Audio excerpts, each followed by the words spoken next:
點解要驗乙型肝炎、梅毒、愛滋病病毒？產前檢查係好重要㗎。產前檢查除咗一般檢查孕婦嘅身體狀況外，都會抽血檢查有冇患上一啲可以喺孕期當中出現母嬰傳播嘅疾病，包括乙型肝炎啦、梅毒啦，或者愛滋病病毒感染。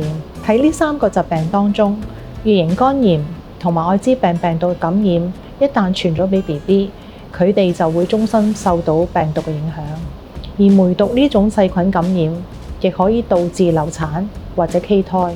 如果感染咗乙型肝炎、梅毒、愛滋病病毒，我應該點樣處理？如果你哋有生育嘅計劃，只需要跟從醫生嘅建議接受治療，都可以懷孕啦、生育同埋誕下健康嘅下一代嘅。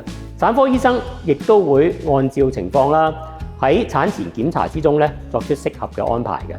喺 BB 出世之後，兒科醫生會接力跟進初生 BB 嘅健康狀況，分享相關嘅育兒資訊俾爸爸媽媽。預防母嬰傳播由而家開始。